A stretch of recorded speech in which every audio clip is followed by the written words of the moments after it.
al segundo día de la Semana del Cerebro de Universum. El día de hoy nos encontramos con el doctor Sergio Enrique Solís Nájera con la conferencia Resonancia Magnética en las Neurociencias.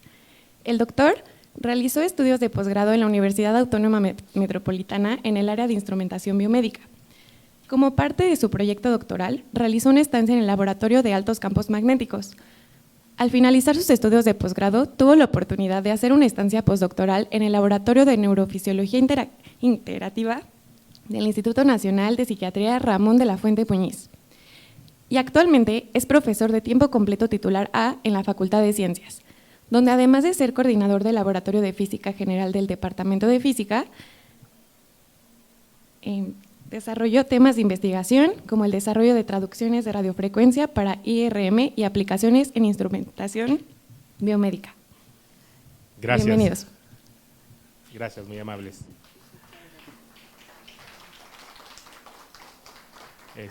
Gracias por la invitación. Entonces, les voy a platicar un poco sobre lo que es la resonancia magnética en las neurociencias. Entonces, pues básicamente este es un tema que lo he desarrollado, pero más hacia lo que serían modelos animales. ¿Por qué hacia modelos animales? Pues es más fácil estudiar un ratón, una ratita,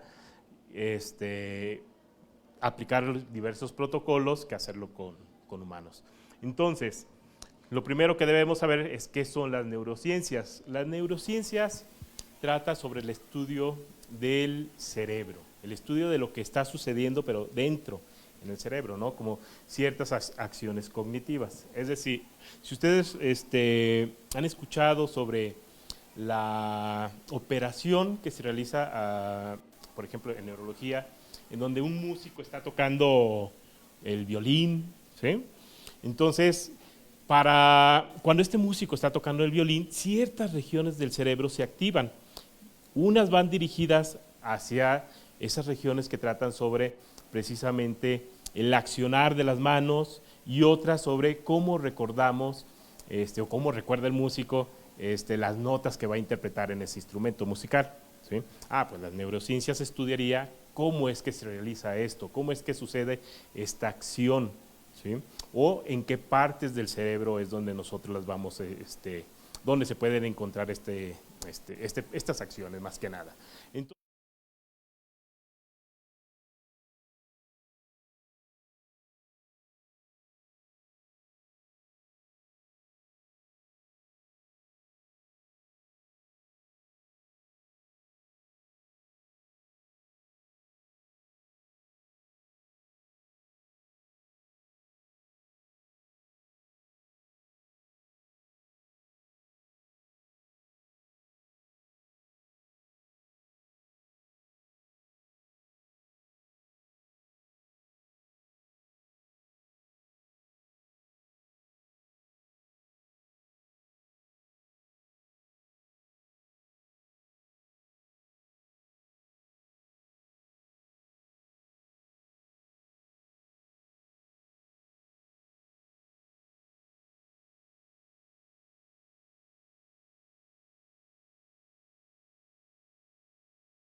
en el cerebro, ¿sí? Y así sucesivamente, ciencia de datos, porque ahorita lo que nosotros queremos es analizar una gran cantidad de datos. Por ejemplo, estas imágenes ocupan mucho espacio, mucho tamaño, y bueno, pues es necesario una gran capacidad de cómputo, ciertos algoritmos.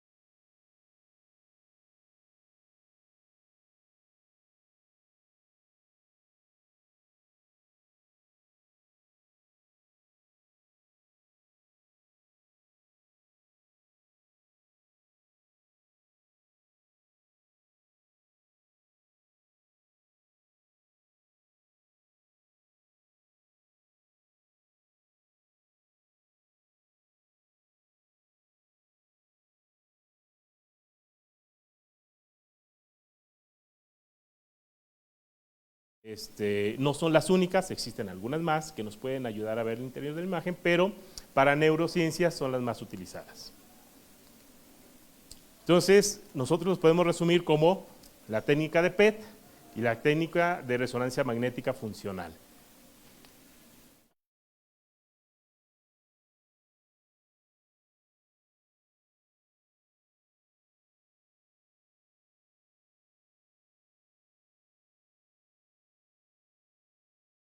Me va a ayudar a resaltar ciertas áreas de interés, las áreas que están relacionadas con el consumo energético, ¿sí? Y en el caso de la resonancia magnética, nosotros podemos generar imágenes a partir de campos magnéticos y a partir del consumo de oxígeno. Entonces, lo que nosotros necesitamos saber es que siempre para el estudio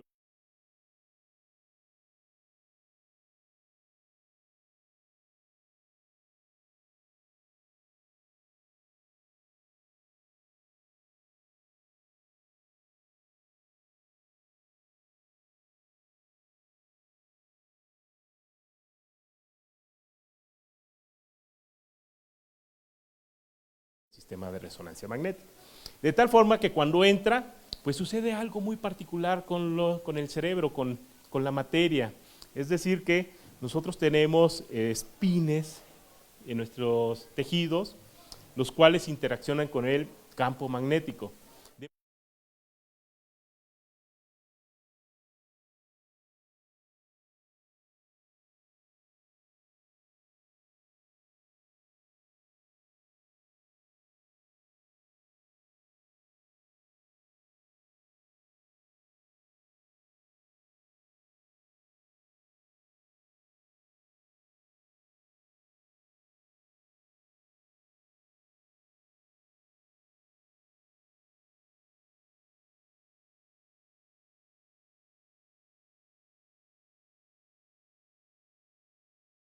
Tenemos dos estados, alcanzamos dos estados energéticos, que es un estado de alta y un estado de baja energía, ¿sí? De tal forma que estos espines, cuando ya están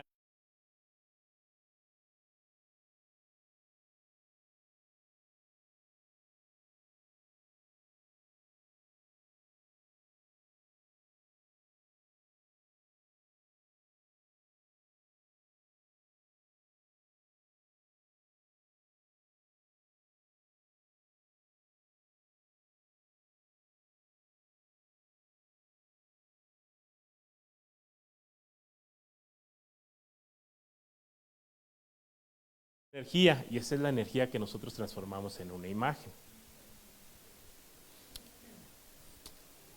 Además de esto, lo que nosotros hacemos es aplicar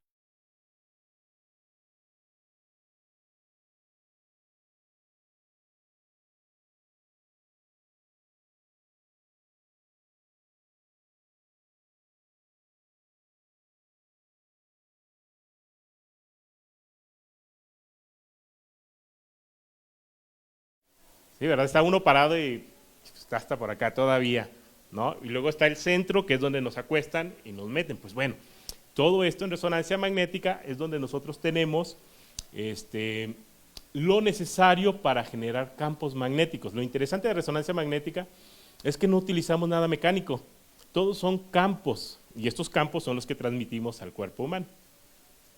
¿Sí? Entonces, lo que nosotros tenemos es que de alguna manera hay que inyectarle energía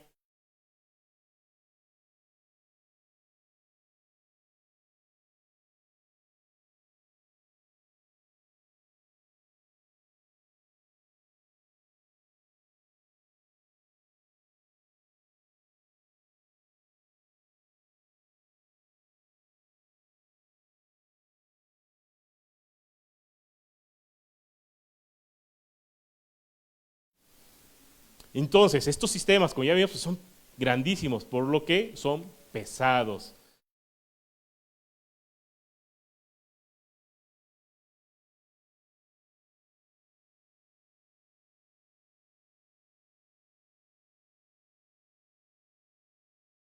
¿Quién sabe cuál es la cantidad o cuál es la amplitud del campo magnético de la Tierra?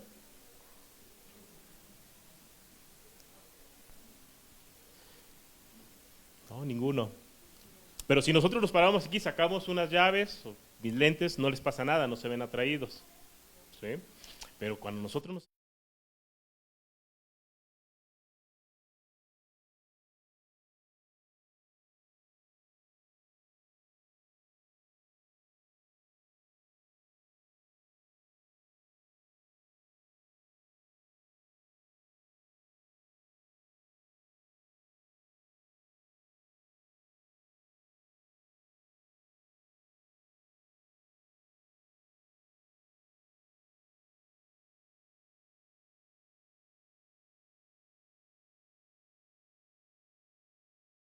Entonces, como son básicamente imanes grandototes, nosotros lo que tenemos que tener cuidado con estos sistemas, pues es todo lo metálico que tenemos. Por ejemplo, aquí hay una imagen en donde alguien entró con una silla común y corriente y ¡zas!, se pegó.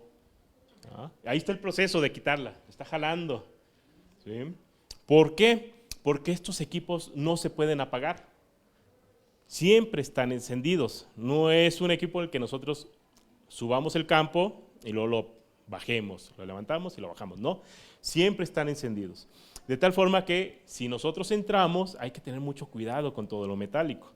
¿Sí? Por ejemplo, aquí, ¿qué creen que sea esto? Viene por aquí, tiene llantitas, una pulidora para pulir los pisos, exactamente. Luego de aquí esto es el soporte para el suero. Luego aquí tenemos una camilla y luego otra camilla por aquí que se pegó y otra vez el soporte para los sueros. ¿Sí? Entonces, estos accidentes en resonancia magnética son más comunes en hospitales que utilizan resonancia magnética, son más comunes de los que nosotros creemos. ¿Sí? Porque hay veces que entramos, pero no nos percatamos de que está un imán. ¿No? El imán, el campo magnético nunca lo vemos, entonces solamente lo podemos sentir. Hay algunas personas que inclusive cuando entran, pues entran un poco de mareo o una sensación extraña. ¿Sí? Esto es debido a la alta intensidad de campo magnético. Y bueno, como yo no trabajo con estos sistemas grandototes, sino trabajo con sistemas más pequeños, pero de alta intensidad también, estos se le llaman sistemas preclínicos o sistemas para modelos animales. Entonces, estos sistemas, que no son para humanos, sino que son un poquito más pequeños, nos permiten introducir una rata, un ratón, una iguana tal vez, ¿sí? un pez, porque también hemos hecho estudios de peces, y pues todo va a estar en función de esto, del túnel donde nosotros metemos al sujeto. ¿Sí? Y de nuevo podemos tener varias intensidades de campo magnético. Entonces, estos sistemas de adquisición de imagen, como dijimos, se utilizan para modelos animales, pero también se utilizan, por ejemplo, para hacer imagenología veterinaria. ¿Sí? En los zoológicos, por ejemplo, pues para estudiar. Aquí tenemos un perro, sí es un perro, y esto sería una imagen de ultrasonido. ¿Sí? Yo me imagino que varios conocen lo que se hace con el ultrasonido, ¿no? Por ejemplo, por ahí estudios cuando están embarazadas, que llegan a ver cómo va el proceso, ¿no?, de embarazo. ¿Sí? Pues bueno, en la veterinaria o en la zoología, de alguna manera hay que estudiar, hay que diagnosticar a los animales. ¿Sí? Y se hace uso de estos sistemas de generación de imagen. Por ejemplo, por aquí tenemos un tigre, ¿no? Y por aquí, un caballo. Por aquí, un rinoceronte. Y finalmente, los equipos dedicados a los animales de compañía. ¿Sí? Pero no solamente eso, sino que también podemos hacer imagen de otros objetos. La única condición que se tiene para poder hacer imágenes con estos equipos es que tengan un alto contenido de agua. ¿Sí? Entonces, por eso es que salen las imágenes del cuerpo humano, porque tenemos mucha agua. Pero ¿qué otros objetos tienen agua? Las frutas, las verduras. Entonces, esto de aquí sería una piña. Esto de aquí, una granada. ¿Y esto de aquí? Una cebolla, exactamente.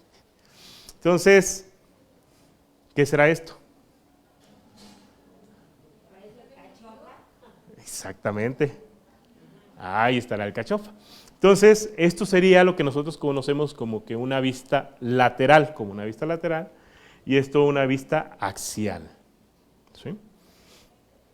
Pues bueno, entonces, lo que nosotros queremos en el estudio de las neurociencias es adquirir imágenes, pero del cerebro. Esta sería una imagen de CT, son rayos X, y lo que podemos observar es que el cerebro no se define muy bien. Entonces, esta es la razón por la que nos vamos a las imágenes de resonancia magnética, en donde las imágenes de resonancia magnética se caracterizan por darnos una mejor definición del cerebro. Entonces, recientemente lo que se ha buscado para el estudio o para mejorar la imagen es aumentar el campo magnético. Todos los hospitales en este momento utilizan sistemas de 0.5, 1.5 y 3 Tesla, pero existen sistemas más grandes, tal vez no en México, pero sí, por ejemplo, en Europa o en Estados Unidos, de 7 Tesla e inclusive 9 Tesla. Entonces, lo que nosotros queremos con esto es mejorar la calidad de la imagen. Aquí tenemos una imagen de 0.5 Tesla del cerebro, de la columna vertebral, a 1 Tesla, 1.5 Tesla. ¿Sí? Entonces, hay veces que para nosotros, si no somos expertos, no tenemos el ojo clínico, no podemos ver muchas diferencias. Y diríamos, pues yo prácticamente veo lo mismo, ¿verdad? Pero cuando nosotros comenzamos a incrementar el campo magnético, es cuando nosotros comenzamos a ver ciertas diferencias, inclusive la resolución cambia. Entonces, esto sería 1.5, 3 y 7 Tesla. Entonces, si yo hago un zoom aquí, es como su teléfono celular. Si tienen una cámara de mayor resolución, cuando hacen el zoom se ve con detalle, ¿verdad? Pero si es una cámara de menor resolución y hacen un zoom, se ve pixeleado. Es muy similar. Entonces aquí agarro esto, hago un zoom y esto es lo que noto. Para 3 agarro esto y el zoom y empiezo a ver algo. Y para 7 Tesla empiezo a ver una mayor diferencia. Eso es lo que busco al incrementar el campo magnético. Y si me voy a 7 y a 9.4, entonces comienzo a ver cosas más interesantes. ¿Sí? Entonces, todas estas son imágenes del cerebro en diferentes intensidades, que es lo que se busca en neurociencias, estudiar el cerebro. ¿Sí? Finalmente, 9.4 Tesla para ver cómo están el conjunto arteriovenoso en el cerebro y una imagen a 16.4 Tesla, pero no de humanos, sino sería del cerebro de un ratón. Entonces, lo que queremos es el estudio de lo que sucede en el cerebro, ¿verdad? De qué zonas ahí en el cerebro se activan cuando yo estoy haciendo algo. Entonces, la primera idea surgió de que si yo estoy recostado en una balanza y me pongo a pensar, la balanza se va a inclinar porque el cerebro está haciendo algo, ¿no? O eso era la idea que se tenía en 1890. ¿Sí? Después se encontró con que Sir Charles Sherrington demostró que hay un consumo de oxígeno en las células y que se puede, con este instrumento, nosotros lo podemos trazar. ¿Sí? Entonces este sería el consumo de oxígeno. Pues esto es básicamente la base para el análisis de las imágenes de resonancia magnética funcional, en donde lo que nosotros queremos ver es la actividad cerebral. ¿Sí? Pero esta actividad cerebral la vemos de manera indirecta, que es por el consumo de oxígeno. Entonces, cuando nosotros tenemos un consumo de oxígeno, es cuando nosotros podemos ver las diferencias en la imagen. ¿Sí? Entonces, la resonancia magnética funcional, la resonancia magnética me ofrece dos imágenes. Una imagen que es una imagen para ver a detalle el tejido, y otra imagen, la funcional, que no me permite ver a detalle el tejido, pero sí me permite después de un análisis ver ciertas diferencias en ella.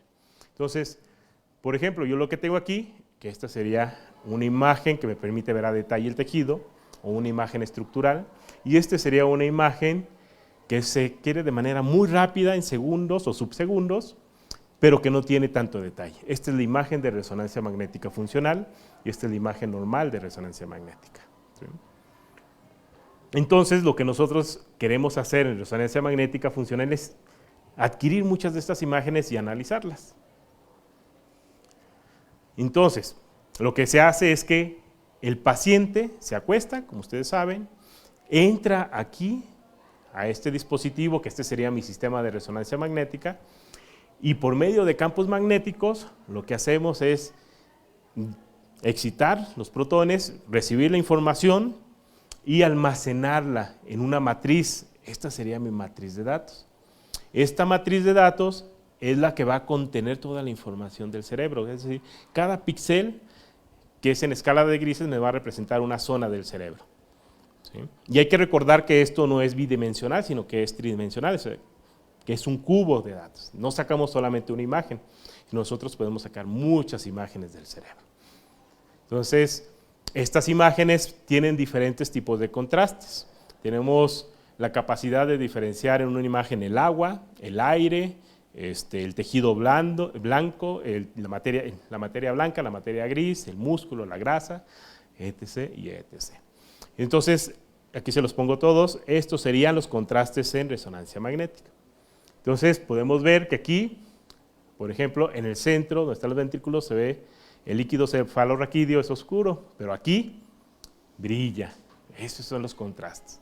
Y aquí todo parece que se ve igual, la misma intensidad. Esto es una imagen isointensa. ¿Sí? Entonces, estos son básicamente los diferentes contrastes que podemos tener, que este se le conoce como contraste T1 o ponderación T1, T2, densidad de protones, y este es una inversión recuperación, es decir, suprimimos lo que hay en el centro, el agua. Y bueno, cuando yo adquiero la imagen de resonancia magnética, les digo que es tridimensional. O sea, no es solamente una. Lo que yo hago es sacar un corte aquí, o la rebanada, ¿verdad? La chuleta. Vamos sacando diferentes secciones de tal forma que yo pueda después realizar una reconstrucción tridimensional, ¿sí? Formar la imagen 3D de manera numérica y analizarla. ¿Sí? Entonces, todo esto estaría dentro del cubo y todo esto me lleva a la formación del cerebro. ¿Sí?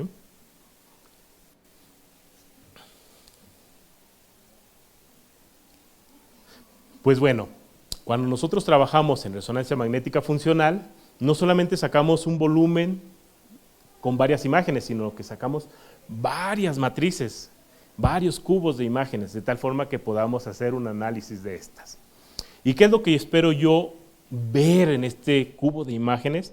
Pues precisamente lo que yo deseo ver, que es lo que descubrió Seiji Ogawa, es estas diferencias. Si bien es la misma imagen, pero ¿qué sucede con la imagen inferior? Aquí, si pueden ver, estas serían las venitas.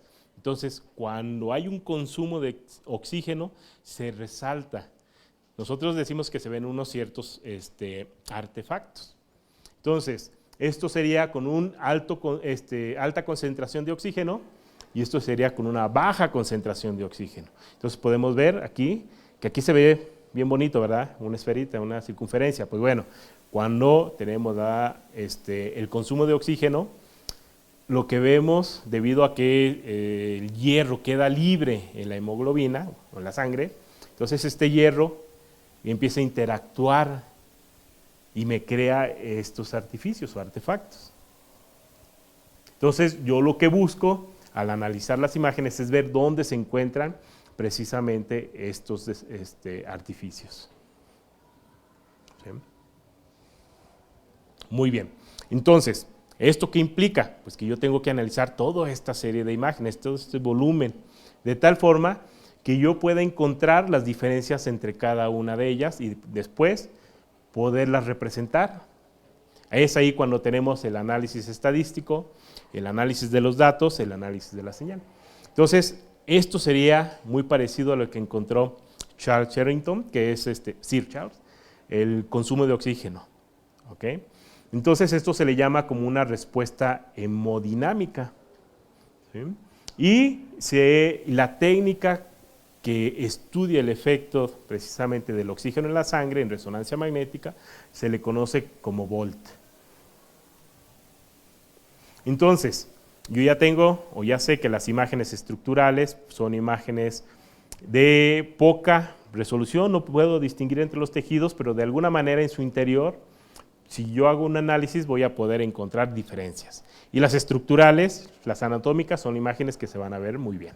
Entonces, estos son los 3 posibles orientaciones que nosotros tenemos para la estructural y generalmente para las imágenes de resonancia magnética funcional o ponderadas en T2 estrella, que así se le conocería el término utilizado en la ciencia, en neurociencias. Estos serían como se verían. Generalmente es una sola orientación. ¿Sí? Y bueno, lo que nosotros deseamos hacer con esta técnica de analizar estos pequeños cambios en la imagen, pues lo tenemos que hacer en el tiempo con esta técnica de Bolt. Y yo lo que voy a observar es que a medida que yo voy detectando estas diferencias, puedo ir haciendo una gráfica de este cambio hemodinámico. Entonces, esta sería la respuesta que yo esperaría tener. ¿Sí? ¿Cuántos cubos voy a analizar? Depende del estudio. Generalmente podemos decir que son más de 100 imágenes o más stacks de imágenes. Y cada stack pues, va a tener alrededor de 12 imágenes. ¿Sí? Entonces, yo lo que tengo ahí es ciertos tipos de resoluciones, una resolución temporal y una resolución espacial, en donde la resolución temporal es qué tan rápido puedo hacer las imágenes. Y en la espacial, pues sería la capacidad o la habilidad para distinguir entre los tejidos. Pues bueno, entonces, yo lo que voy a hacer es agarrar generalmente este corte y es el que voy a estudiar para la resonancia magnética funcional. Y estos dos los voy a dejar ahorita de lado. No significa que no puedo trabajar con ellos, ¿sí? Pero de preferencia siempre podemos hacerlo con esto y después hacer una reconstrucción que nos lleve a ellos. Estos serían las imágenes de resonancia, pero aquí lo que se hizo es que se segmentó la imagen, así le decimos, le quitamos el cráneo y todo lo demás para dejar solamente el cerebro. ¿Sí? Y pues bueno, ahora, ¿cómo funciona esto? ¿Cómo puedo detectar las zonas en el cerebro?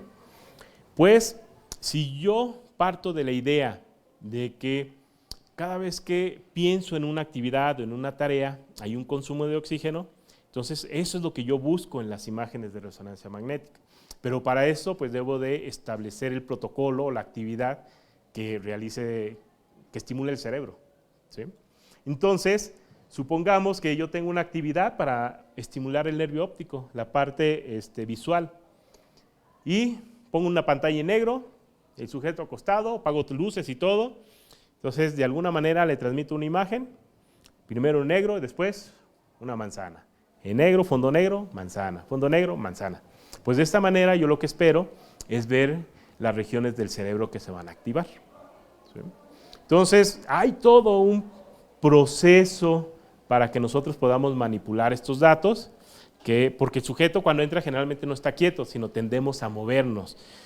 ¿Sí? Tenemos movimientos voluntarios e involuntarios, entonces tenemos que corregir estos movimientos. Es ahí cuando entran algoritmos especializados para empatar las imágenes, porque si no después cuando las analicemos pues nos van a dar cosas raras. ¿Sí? Entonces, en el diseño experimental me diría primero imagen negro, después la condición, la imagen en negro, que es lo que conocemos como el basal o el resting, y luego el estímulo, ¿sí? En el tiempo, un determinado tiempo. De tal forma que una condición pues va a tener unas ciertas imágenes y la otra condición ciertas imágenes. Entonces, fondo negro y estímulo visual. De tal forma que después de hacer el procesamiento, pues yo pueda hacer una comparación de estas imágenes. ¿Sí? Entonces, todo este stack de imágenes, recuerden que un voxel, un stack, tiene varias imágenes. ¿Sí? Entonces, yo tengo que comparar esta con esta, con esta, con esta, después esta con esta, con esta, con esta, y así sucesivamente. Entonces, yo lo que espero es que cuando no hay estímulo, yo no vea aquí un consumo de oxígeno, pero cuando hay estímulo, empieza la respuesta hemodinámica. Y de nuevo, cuando no hay estímulo baja y cuando hay estímulo, empieza la respuesta hemodinámica. Esto es lo que se le conoce como el análisis Volt. ¿Sí? Y todo esto pues es el análisis de las imágenes, comparando todas las imágenes en una serie de tiempo. ¿Sí? ¿Y qué es lo que buscamos entonces con esta técnica? Pues lo que nosotros queremos es localizar las áreas que se están activando, ver si hay una conexión de esta región con otras en el cerebro y finalmente ver si podemos hacer una predicción. ¿Sí? Esto, por ejemplo, es una respuesta típica al estímulo auditivo. Entonces, siempre que nosotros en un sistema de resonancia magnética estamos escuchando algo, estas son las zonas que se van a activar. Esa sería la respuesta auditiva. Y si nosotros estuviéramos con la parte sensorial, la podríamos ver por aquí, más o menos, y otras regiones. Pues bueno, entonces, cuando se hace con humanos, pues es un poquito más simple, porque generalmente los cooperamos, ¿no?, para hacer los estudios. O generalmente, porque siempre hay situaciones, ¿no? Pero en modelos animales, pues lo que tenemos que hacer es precisamente pues meter este amigo, ¿dónde? Pues en el sistema de resonancia magnética, de tal forma que yo pueda adquirir la imagen. Pero si yo la adquiriera con un sistema para humanos, pues mi imagen saldría de esta manera. ¿Sí? Entonces, lo que yo tengo que hacer es por eso que les hablaba de los sistemas preclínicos, en donde yo tengo que utilizar equipo adecuado para la adquisición de estos animales, de tal forma que yo pueda implementar el protocolo deseado. Ok. Entonces, estas imágenes, la ventaja que tienen es que no me dan una imagen pixeleada y puedo ver a gran detalle qué hay en el interior. ¿Sí? Aquí vemos bien los ojos, el cerebro, el cerebelo y pues por ahí el tejido alrededor, ¿no? Y si yo subiera el campo magnético, vería mucho mejor detalle del tejido. ¿Okay? Entonces, yo lo que tengo que hacer cuando hago un protocolo con estas ratitas o estos ratones, pues es primero plantearme para qué lo voy a hacer, qué es lo que voy a investigar, de tal forma que yo pueda después decidir qué técnica de generación de imagen voy a utilizar, de tal forma que después yo pueda pues analizar los datos. Y finalmente esto pueda pasar a un análisis complementario si es necesario, como un estudio histológico, y finalmente pues pueda pasar a modelos clínicos humanos. ¿Okay? Entonces les voy a mostrar una aplicación en donde fue el estudio del cerebro de rata bajo ciertas condiciones. El primer caso es un grupo de 4 ratones control. Se sacan las imágenes y se hace una estimulación. Después se utilizaron ratas, un grupo de 4 ratones, desnutridas. Y después fue otro grupo de 4 ratones en donde se estudió la matriz del dolor. Ahorita les platico cómo se hizo. Entonces, como trabajamos con un modelo animal, pues lo que buscamos es que la ratita, el ratón, cuando está dentro del sistema, no se mueva. Entonces hay que utilizar anestesia. En estos estudios se utiliza anestesia inhalada, que es el isoflurano, y para ver el protocolo en este caso fue la estimulación sensorial para las ratas desnutridas. Entonces, lo que se hizo fue aplicar un estímulo eléctrico en las biviricias, es decir, en los bigotes de los ratones, y ver las regiones que se activaron.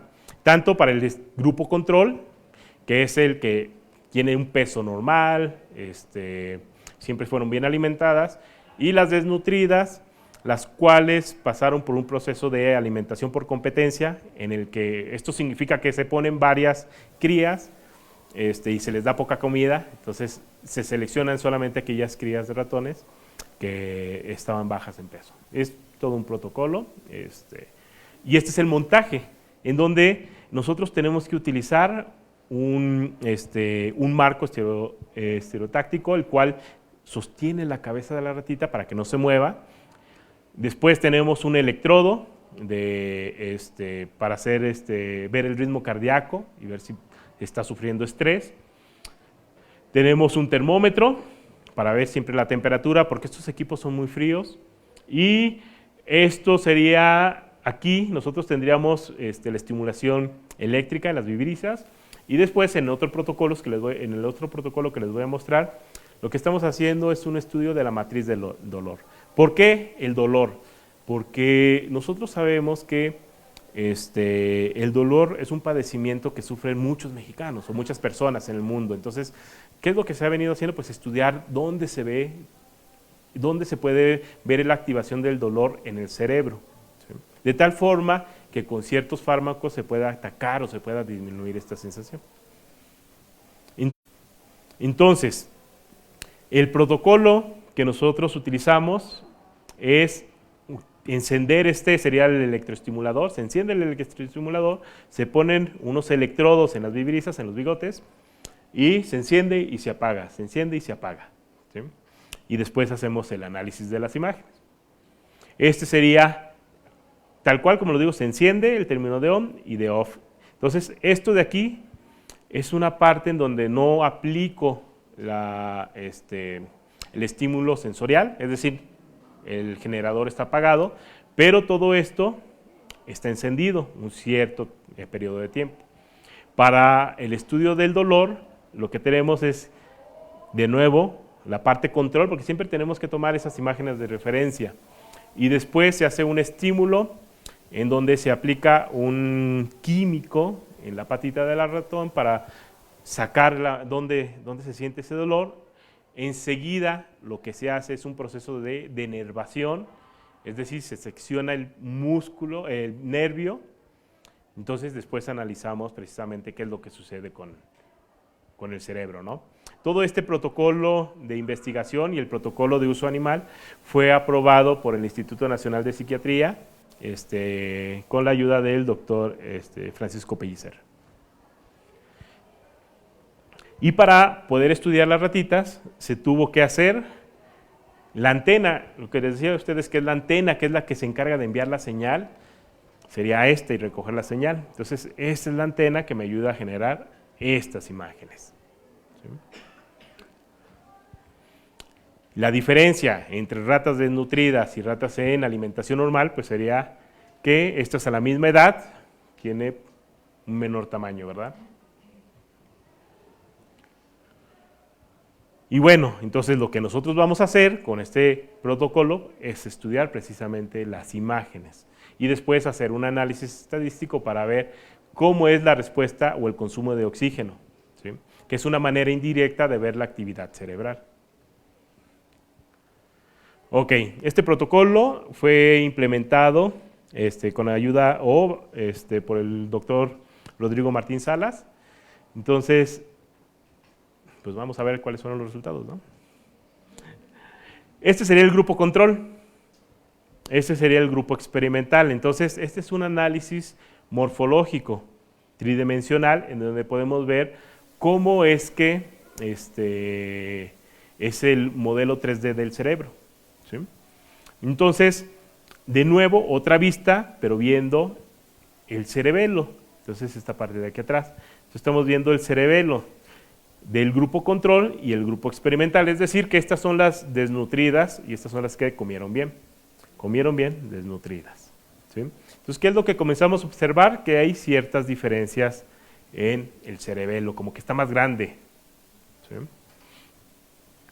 Cuando yo empiezo a analizar las imágenes de resonancia magnética funcional, que les digo, no son imágenes que nos den información acerca del tejido tal cual, ¿no? Sino más bien, recuerden que es el consumo de oxígeno. Entonces analizamos todas estas imágenes y vemos que en el control, estas son las zonas de activación, es decir, cuando yo analicé imagen por imagen, por imagen, por imagen, vi que estas eran las diferencias entre ellas, son las zonas de activación. Y para las experimentales, estas serían las zonas de activación. ¿Qué nos quiere decir esto? Pues básicamente que para las ratas control, que sería la intensidad de la señal, es mucho mayor que para las ratas experimentales, que es este. Y yo puedo ir analizando las regiones de activación, que esto sería para la parte somatosensorial, es decir, la sensación, lo que están ellos percibiendo. Pero además tenemos la señal que proviene del hipocampo, del hipotálamo y del cerebelo, y esta sería la señal que nos da, que es el consumo de oxígeno. Entonces siempre en el grupo control tenemos una mayor activación, y solamente para el caso del cerebelo es cuando se ve que la señal es igual. Y eso es lo que sé cuando hablamos de estadística en el estudio de neurociencias, pues es esta parte. Entonces ya vimos la parte de ingeniería, que es el desarrollo de los transductores, la parte de la física, que es el estudio de la resonancia magnética, cómo es que puede excitar los protones, y ahora el análisis de los datos. ¿Sí? Entonces, recuerden que esto es en el tiempo, esto tardó 30 segundos para obtener esta imagen. Y voy analizando cada una. Entonces, ahora sí, ¿dónde está la parte, el hipocampo? ¿Dónde está la parte somatosensorial? ¿Dónde está eso? Entonces, nosotros lo podemos ver definido aquí. Entonces, dependiendo de dónde nosotros nos localicemos, yo voy a empezar a ver la señal. Entonces, este es el periodo de tiempo que duró el experimento, que fueron 6,000 segundos, en donde yo aquí puedo ver activación, los reposo, activación, reposo, activación, reposo, activación, reposo. Ese es el diseño del experimento. Y así sucesivamente, si yo tomo otra región, la vuelvo a analizar en el tiempo, estos son los datos que veo. ¿Sí? Donde lo importante también es que tenemos con qué comparar, y estudios previos de otros autores pues nos muestran que estas regiones sí son similares a las que se activaron con este estudio. De tal forma que yo puedo ver si tengo esto sería el cíngulo, esta es la parte somatosensorial, el tálamo, la ínsula, y finalmente tenemos el tangencial ventral. Esto sería la parte de reposo. Aquí no sucedió nada, pero esta es la parte donde ya tenemos el estudio. En este caso, esto sería cuando nosotros aplicamos la denervación. Entonces, esto sería cuando el ratón está en el modo control. Aquí aplicamos el químico, quemó, estas son las áreas que se activaron, y aquí es cuando nosotros cortamos el nervio. Entonces, ¿qué es lo que sucede? Que si analizamos en el tiempo, podemos ver que las zonas se mantienen activadas. Aún después de alrededor de, déjenme ver el tiempo, me parece que fueron 7 minutos, 75 segundos, perdón, no, 75 minutos. ¿Sí? Entonces, ¿qué significa esto? Es que estamos viendo lo que sería la matriz del dolor y algo parecido al miembro fantasma. Entonces, ¿ustedes saben lo que es el dolor del miembro fantasma? ¿Qué es? Exactamente, entonces aquí ya la extremidad ya fue seccionada, por decir, cuando cortamos el nervio ya no tiene sensación, pero a lo largo del tiempo sigue existiendo en el cerebro esta. ¿Sí? Y esto sería la parte de la reconstrucción, de donde podríamos ver. ¿Sí?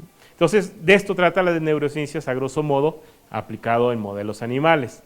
Después aquí ya se podría implementar un modelo farmacológico para tratar el estudio del dolor a largo plazo. ¿Okay? Bueno, finalmente, pues solamente darles el agradecimiento al grupo de colaboradores en la UNAM y en la UAM Iztapalapa, ¿sí? Y gracias. Gracias.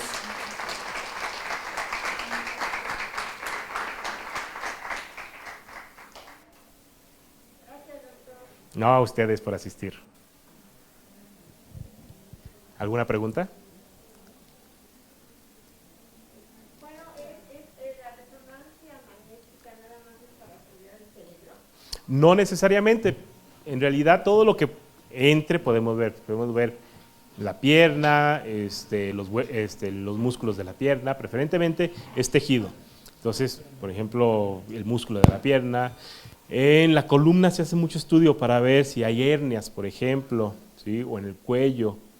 En el corazón también podemos hacer imágenes del corazón para ver cómo funciona esto. Muchas gracias. Por nada. Gracias. ¿Alguna otra pregunta? ¿No?